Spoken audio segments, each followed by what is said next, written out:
This is episode 76 of Ethics and Culture Cast from the DeNicola Center for Ethics and Culture.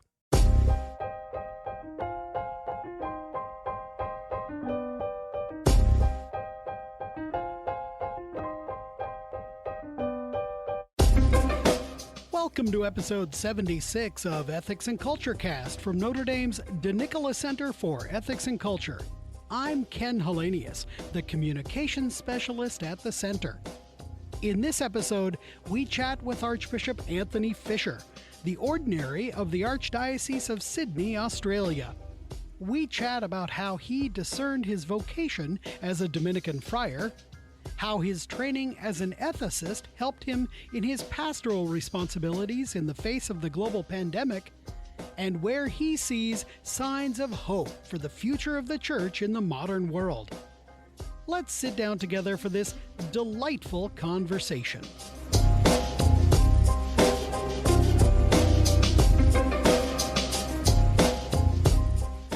Well, Your Grace, Archbishop Anthony Fisher, welcome to the podcast. Great to be with you. So tell us a little bit about yourself. Where are you from? Where did you do your studies? Kind of those sorts of things. Okay. I grew up in Sydney, so I'm actually back in my hometown now as Archbishop. I was one of 5 children. I went to 4 different Catholic schools and then to a secular university, the University of Sydney, where I did history and law, practiced briefly as a lawyer, went backpacking around the world to make up my mind about my vocation and joined the Dominican order in Melbourne, Australia. I studied down there in Melbourne and then after I was ordained a priest, went to Oxford to do my doctorate in bioethics. So I've studied in a few different cities around the world at different times. Came back to be a lecturer in moral theology and bioethics at the Catholic University and then to set up the John Paul Institute for Marriage and the Family in Melbourne, Australia. And I've lectured in a few other places too. And of course, I'm a Catholic priest, so along the way, I was helping out in parishes and doing the work of a priest as well as the work of a Catholic academic. Then in 2003, Pope John Paul did a terrible thing. He decided I should be an assistant bishop, an auxiliary bishop in Sydney to Cardinal Pell, who was the Archbishop in Sydney. I went from there. Pope Benedict appointed me to be Bishop of Parramatta, which is a diocese just outside suburban Diocese of Sydney. And then Pope Francis made me Archbishop of Sydney, so I came back there 7 years ago. It's where most of my family still are in Sydney. My mum died earlier this year and my dad's probably going to follow her soon. But I have my brothers and sisters mostly in Sydney, so that's great to be home for lots of reasons. Is the prophet accepted in his own land? Well, that's interesting. Just back in July, I gave the retreat to all the bishops of the United States, and it was held in San Diego. And they were very generous in their comments, but also twice they stood up and clapped, standing ovation. I said to them, brothers, this would never happen in Australia. And they said a prophet is not appreciated in his own town. So. You mentioned that you took a backpacking trip to kind of, in some ways, find yourself, but also to listen. Yep. How did you discern the vocation to the Dominicans? What drew you to the Order of Preachers? Well, I was already thinking of them, though I'd been schooled by the Jesuits and I'd been in a secular diocesan parish. I suppose the Jesuits had shown me the importance of an intelligent faith, an educated faith, and so that's something they would have in common with the Dominicans, a passion for that, and that excited me. I was a schoolboy debater. I loved public speaking, and when I learnt that there was an order of preachers whose first and primary work was to preach, I thought, well, that could be a good place to put that particular gift and enthusiasm. Also, the Dominicans are a semi-monastic order, so we live together and pray together and eat together and study together. and I thought that would be a help to me. The Jesuits are very spiritually independent. They're trained to not have to rely on anyone else. Whereas the more monastic orders, like the Dominicans, you do expect your brothers to encourage and push you. And if you don't turn up to prayers in the morning, they'll tell you. In fact, I remember once getting a map delivered underneath my door to show me exactly where the choir was in case I'd forgotten. It's the kind of encouragement that you get in monasteries and priories and friaries. So I knew enough about myself to know that would be good for me, and it was, certainly. So I was still at this stage when I was backpacking around Europe. I had many different options. I was a lawyer and quite enjoyed my life as a lawyer and the social life that I had alongside that. But this question kept erupting in my heart about shouldn't I be a priest, and isn't that where I would make the most of myself with God and do the most I could for the world under God's grace. And so I did ultimately take the plunge and ask the Dominicans if they'd let me in. And I would say within 3 or 4 days, I was absolutely convinced this was the right place for me. It just seemed completely right for me. And all these years later, I still think that's right, even if the Pope kind of messed things up a bit by making me a bishop as well. Well, I can't help but notice, of course, you continue to wear your Dominican habit, your weapon at your side, your rosary. You've added the pectoral cross. That's right. Are there aspects of your daily life or of your ongoing kind of life that incorporate parts of your Dominican identity? Yes, so when Pope John Paul made me a bishop, he said in the mandate that I should continue to fulfil as much of my religious commitment as was consistent with my new state as a bishop. So I, for instance, celebrate all the Dominican feast days when it comes to what I pray and what masses I offer. I still pray the rosary. I still love St. Thomas Aquinas and the great saints of the order as very much as my family saints, and as inspiration for me intellectually in other ways. I visit my brothers quite regularly, and we also have the Dominican sisters in Australia, including the fastest growing religious order in Australia is the same order as the fastest growing religious order in the United States, and that's the Nashville Dominican Sisters. Sure. 20 Australian girls have now joined the Nashville Dominican Sisters. Wow. And a good many of those have stayed, and when their formation's complete, they come back to Australia. So we now have 2 convents of Nashville Dominicans. Wow. In Australia, and they're great friends to me too. So both the friars and the sisters are a continuing part of my life. Yeah, that's fantastic. We have a mutual friend, Father Monez, who was at St. Albert Priory when I was there in the Dominicans. Very good. And I know he preached the gospel during World Youth Day. That's right, yes. I was organising World Youth Day, so I was a little bit biased in choosing one. And he had been my first postulant when I was Master of the Postulants, and then he was the first student I had when I was Master of Students in the Dominicans after he'd come back from his novitiate in the Western Province of the Dominicans here. Well, you mentioned that you're, by training, an ethicist. You wrote your dissertation at Oxford on the just allocation of healthcare resources. Now, of course, these past 2 years, the global pandemic has raised many ethical questions about limited healthcare resources, vaccine mandates, and even the freedom to gather for worship. Now, how have you, as both a trained ethicist and a shepherd of souls, navigated these past few years?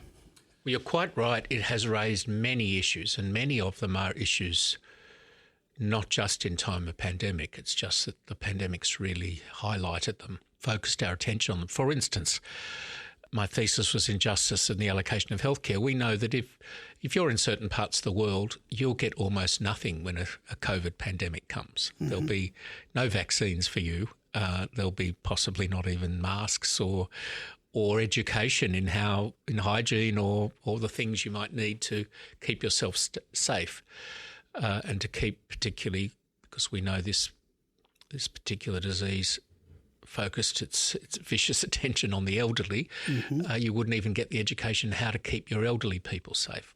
Whereas in other parts of the world, we will get all those things. There's a lot of controversy now, and there was all along, about how helpful any of those things actually were. But from the best we knew at the time, and the best science we had at the time, those were some things that would help. And you'd really want everyone to have access to those things if possible, to have the vaccines and the masks and the education in how to keep yourself and your our elderly people safe. So there's one big question, because of course that's true not just in pandemic time but all the time, that depending on where you live in the world, you may or may not, just by accident of birth, have access to the most basic kinds of health care and knowledge about health. And if by bad luck you're in the wrong place, who knows how you'll survive some of those things that come your way in life. Then there were many questions around public health measures, such as bans on public gatherings, and that included gatherings in churches, as well as for entertainments and for other reasons. And that is very hard on people of faith. And I must say, I think public health officials often did not appreciate that around the world. They treat going to church as going to an entertainment. And I don't want to diminish the importance of entertainments, by the way, either. Right. We need those things in our lives. But there's more to going to church than just going to a concert. And there's more to people's health than just their physical health. Their emotional and spiritual health matter very much too. And so I think that sometimes public health officials close down some gatherings and places, such as places of worship, without quite considering all those sides to that decision. But that said, there are times throughout history when we as a church have accepted that this is the best thing for people's continued survival. And so during the Spanish flu, all around the world, our churches were closed 100 years ago at the end of the First World War, when that particular pandemic went around the world. Masses were stopped. What they did to begin with was they held them outside, then they held them with smaller groups, and eventually they stopped them altogether. During the bubonic plague, again and again, we closed the churches to keep people safe. So this is not out of the question. Sometimes we do have to worship at home and do our best because of public safety. The same happens during wartime, of course, when people are told to keep safe by keeping near air raid shelters and keeping at home. It's not ideal. We make the best of it. It was a great grace, I think, that we had the possibility of live streaming and those ways of being connected with worship that no previous generation before ours did have. So while we know that's very much second best because you're not receiving the sacrament and you're not genuinely gathering as a community, it's still better than nothing, and that we had some other options was a help for us.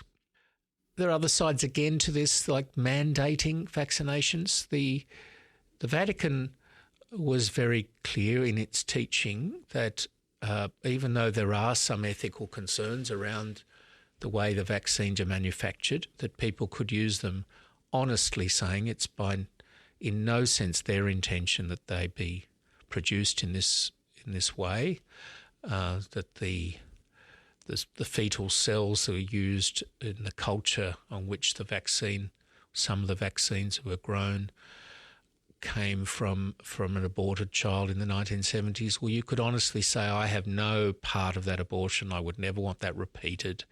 I would be doing everything I can to lobby for purer alternatives. And so, yes, someone can use that vaccine, and that's on the ordinary Catholic principles of cooperation in evil and benefiting or not from someone else's wrongdoing. Do you have an absolute duty to use the vaccine, even if you may use the vaccine? Now, that's more complex because I would say the you have to look at your own health and protect your own health. You also have to protect the health of those you engage with. Like if you had elderly parents at home, you might feel a greater responsibility to protect your own health because you don't want to bring COVID home and give it to your elderly parents who might then die from it. If you're a nurse in a hospital and you're dealing with already very sick people, you don't want to be giving them COVID. So people in particular jobs or situations in life probably had a stronger duty to consider vaccination than others who are essentially just considering their own health and maybe the people they live with or they're gathering with from time to time. And I think the more vulnerable you are and the more you're interacting with other vulnerable people, the greater the duty would be to do whatever you can to avoid getting COVID and transmitting COVID to others.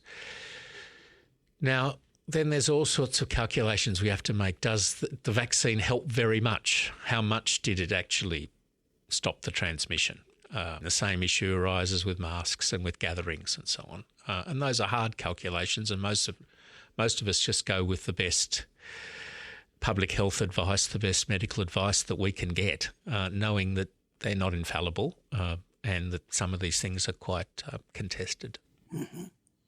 Now, you've also been at the forefront of making the case against voluntary euthanasia in your home country of Australia, which has been an unfortunate task, as now I understand all Australian states have passed laws permitting it that will be taking effect in over the next year or so.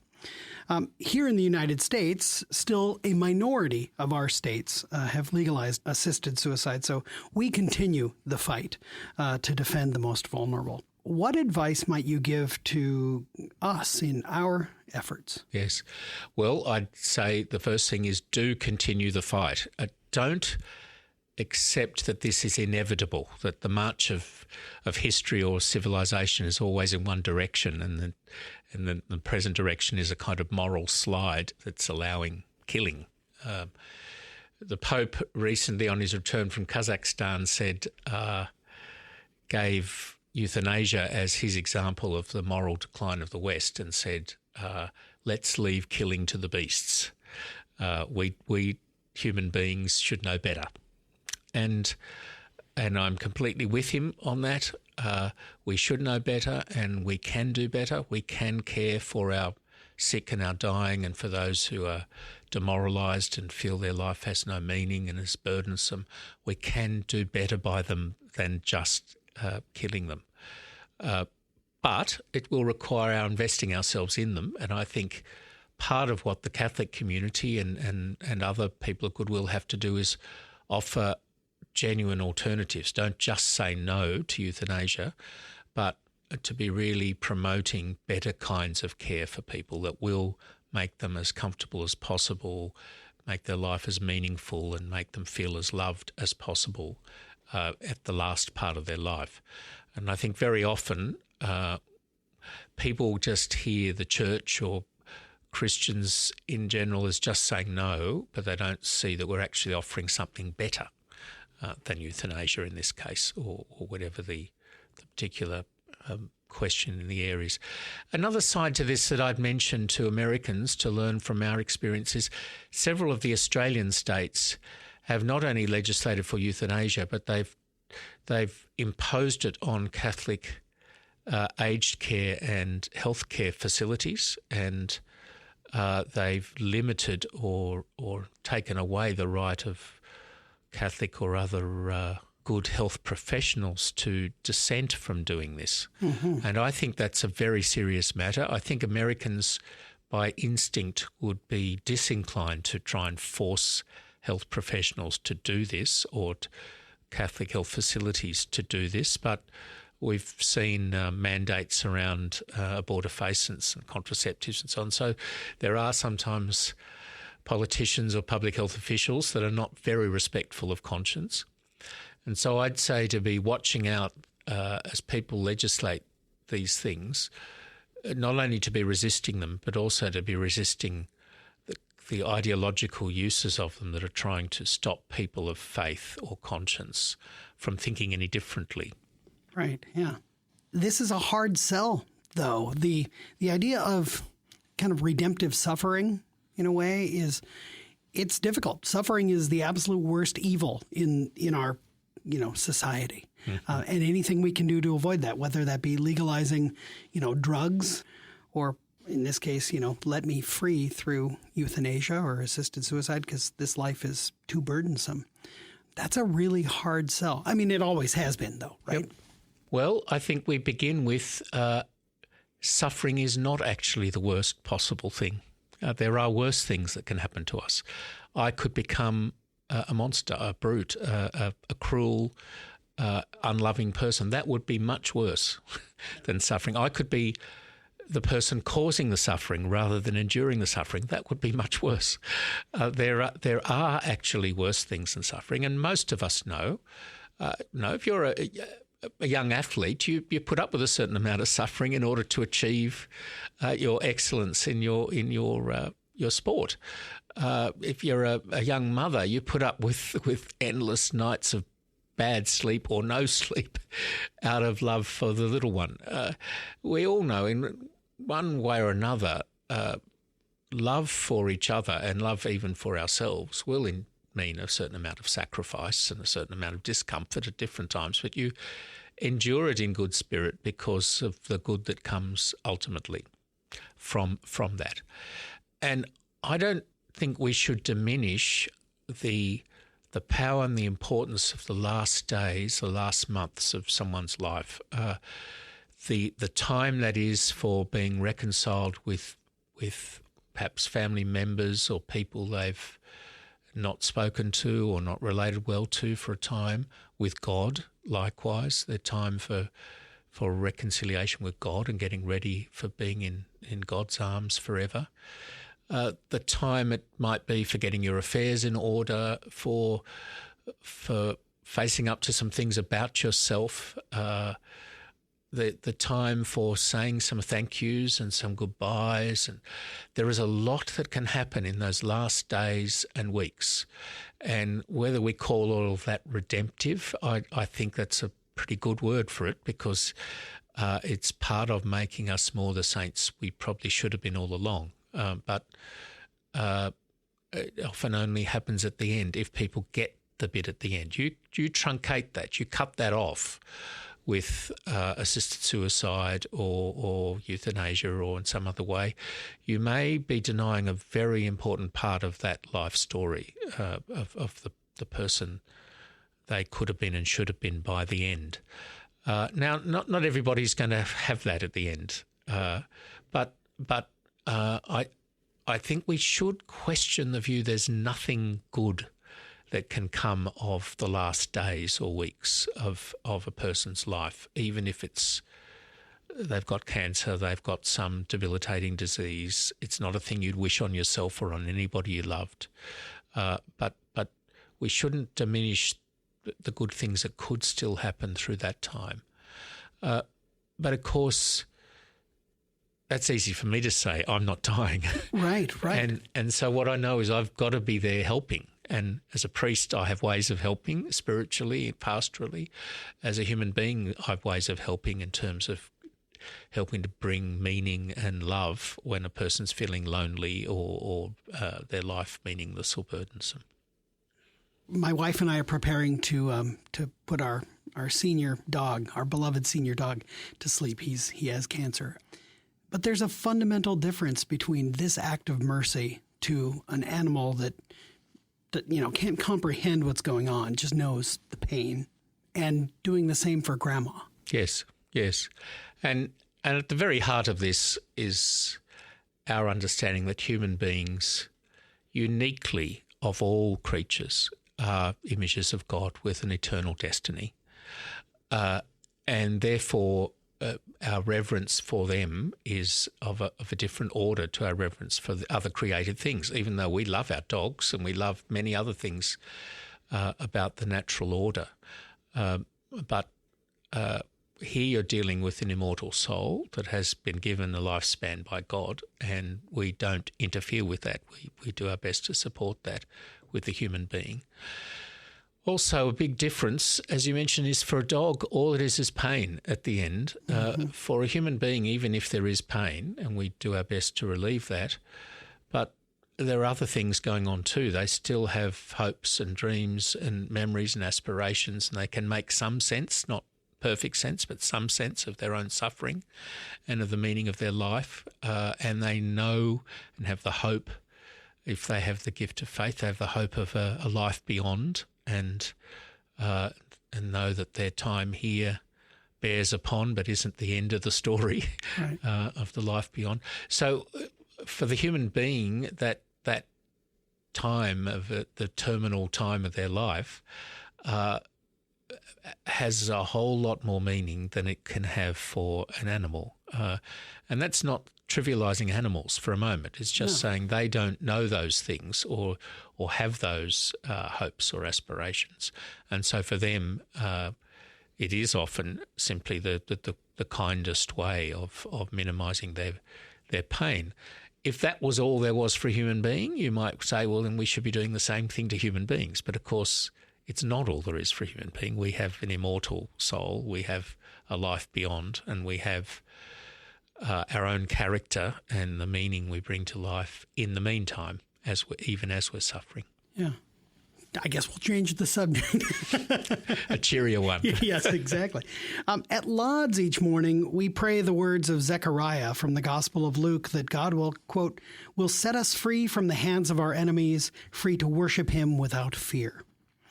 Now, religious liberty is a first freedom here in America and throughout the West.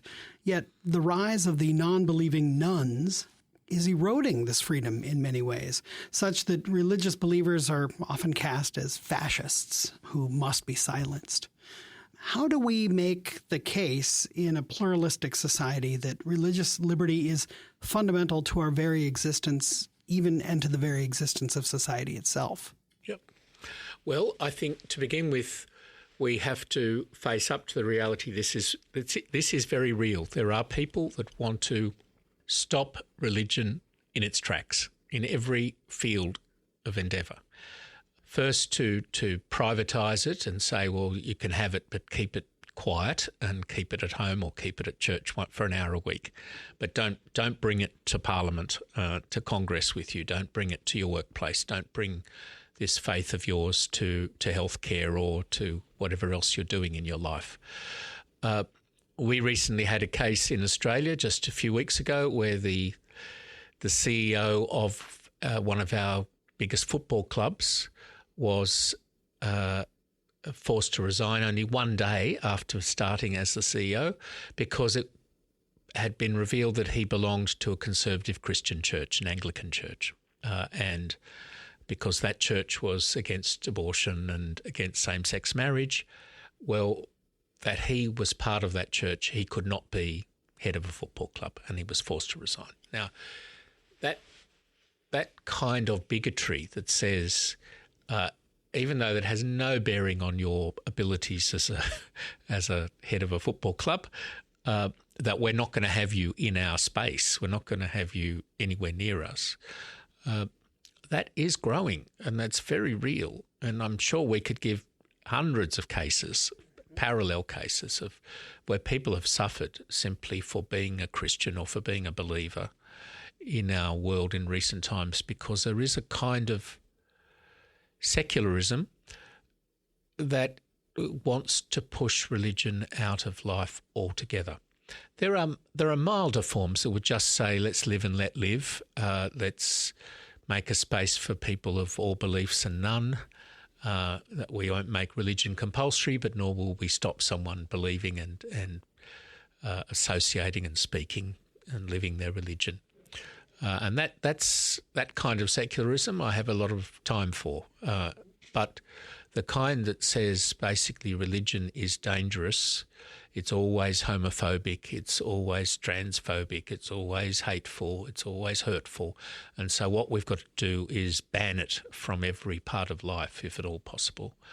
Well, I think that is just a kind of new bigotry and a new fascism, as you put it. And we have to be very aware that that's happening and face that reality. because at many times in history, totalitarianism has arisen bit by bit, and people have kept telling themselves, oh, it won't last, it's not too bad, it's not hurting me. We've got lots of reasons for not doing anything about it. And then it can get very bad and very hard to do anything about. We've also got to make the positive case for why making a space for faith, for religion in people's lives is good for the community. And I think you can make many good arguments. You look at the good things the faiths have done for our community, the schools and hospitals and welfare and 1,001 ways in which they support people in their lives, including people not just of their own faith, but out of charity to whoever comes, that they do a great deal of good for our community. That for many people, pursuing the good life includes pursuing God, praying, worshipping, volunteering out of a religious motivation, that is how they make the best life for themselves. And if we're genuine about wanting everyone to have the chance to make the best life for themselves, well, we've got to allow the religious people to do that with the religious bit. Mm-hmm. Just as if you weren't much interested in sport, you'd still see that some people like sport. Well, let's leave them the space to pursue their sport. Or if you don't like opera or music, well, sure, but let's let other people pursue opera or music.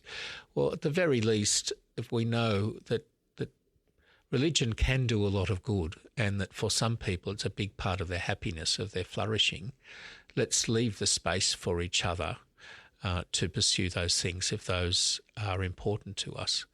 I think that kind of positive case we can make to people still. We're not yet so bigoted as a society, so hostile to faith. Some corners might be, but most people are not. And put to them in those very positive terms, I think most people say, yes, that's fair enough. People of faith should be allowed to pursue their faith. The last thing I'd say is here in America, you're still in a country where most people put their hand up and say, I do believe in God. Mm-hmm. I do pray sometimes. I do worship sometimes. They mightn't go as often as you'd like. They mightn't be a real holy Joe saying the rosary every day. I wish they would. Mm-hmm. But you can't say, oh, this is a secular society. That's too simple. Most people, in fact, do believe that there's a spiritual good. They do believe in a transcendent. They do think there's more to life than just the things we can see and control. And they do have bigger hopes for themselves and those they love, including a life beyond this one. And given that we're supposed to be a democracy, that's what most people believe. Well, it'd be a very strange democracy that then said we're going to try and curtail or stop that. Yeah. Well, kind of related, earlier this week you delivered the Erasmus lecture at the invitation of the journal First Things, in which you discussed whether our Western civilization is in a pre-Christian or a post-Christian phase. Now, ever the Dominican, you instead proposed a third option, a synthesis that highlighted the challenges to and the opportunities for preaching the gospel of Christ. Now, despite the sobering realities that you shared in the form of polls and surveys, I mean, some of those numbers were just shocking, I was struck by actually the hopeful nature of your talk. Where do you find and ground your hope? Okay. Partly I start with history, and the fact is there's never been a golden age, a pure age, where everybody was full of faith and totally converted all the way down and through, and we're all building the kingdom of God together. That's what we'd wish, but it's never been so. In fact, there's always been, even in ages of great faith, still more to be done to convert people. The church only recognises saints at death, not a minute before, because we all need work, and we all still have progress to make in the spiritual life. And most of us, I think, most of the time, are actually a mixture of pagan and Christian and secular. We're infected by all three of those things, and hopefully we're more Christian than anything else. But we are one way or another children of our own age as well.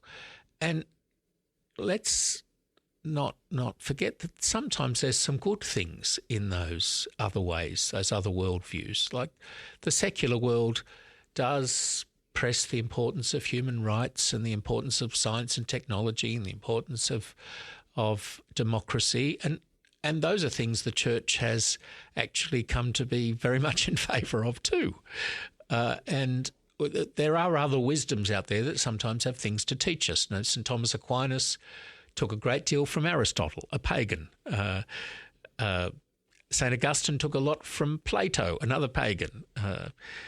St Matteo Ricci took it from Confucius, another pagan.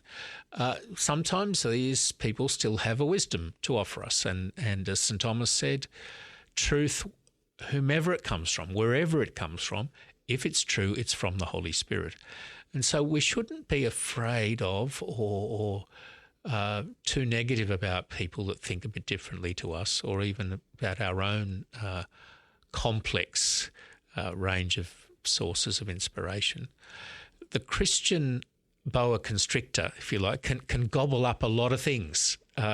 It can gobble up giant pigs and swallow them whole, and in the process incorporate them into itself. And as long as the Christian soul remains and isn't compromised, then what it brings into the Christian body, it manages to purify and purge and get the best out of it. So we learnt from the Romans, we learnt from the Greeks, we learnt from the Jews, we learnt from the Vikings, we learnt from the New World when we came to the New World, and beyond. In each culture we've encountered, there's been some good things.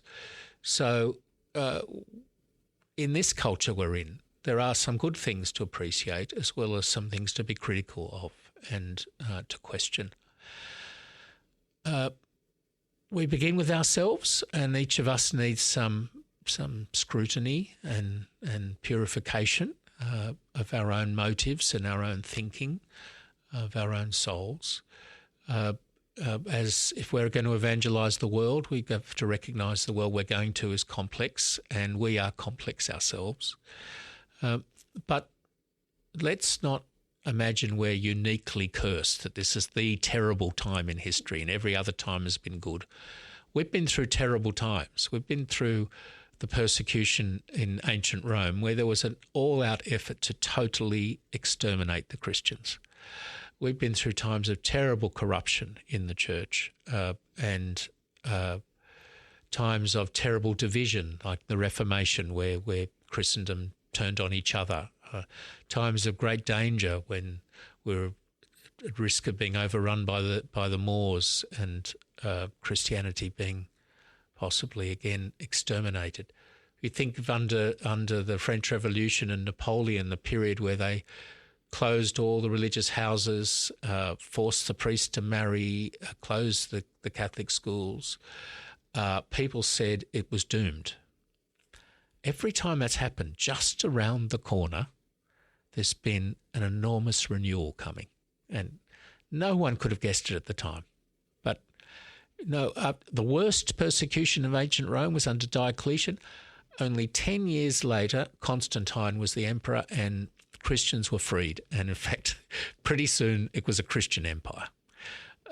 In the Middle Ages, with all the corruption and the dualism, just around the corner was the invention of the friars and the universities and a wonderful medieval Christian culture and great saints, preacher saints.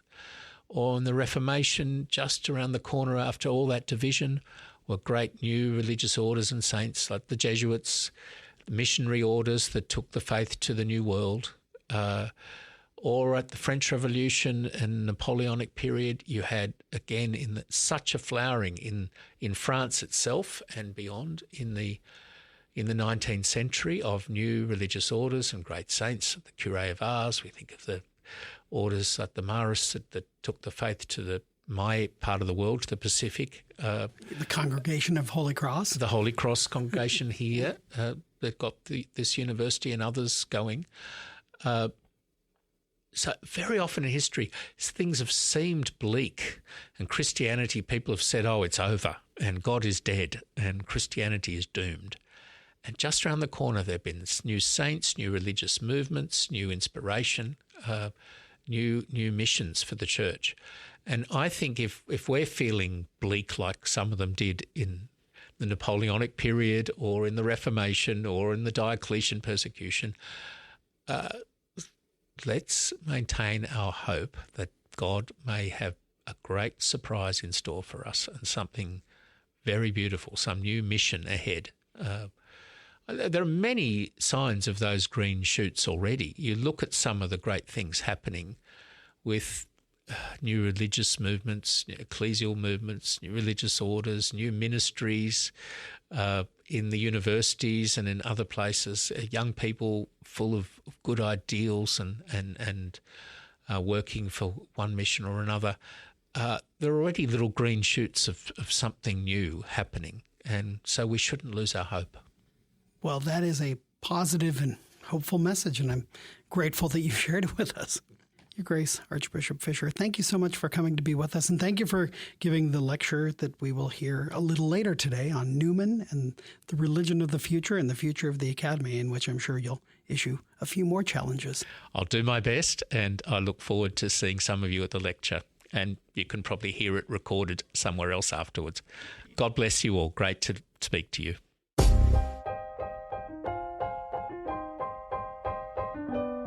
Thank you to His Grace Archbishop Fisher. In the show notes, you will find a link to his presentation at Notre Dame on Newman and the religion of the future and the future of the Academy, as well as to his Erasmus lecture that he delivered for First Things. Subscribe to Ethics and Culture Cast so that you can always get the latest episodes by visiting ethicscenter.nd.edu/podcast. We would love your feedback. Please review the show on iTunes, Google Play, Stitcher, Spotify, or wherever you get your podcasts, and email your suggestions to cecpodcast@nd.edu. Our theme music is I Don't Know by Grapes, licensed under the Creative Commons Attribution License. We'll see you next time on Ethics and Culture Cast. Until then, make good decisions.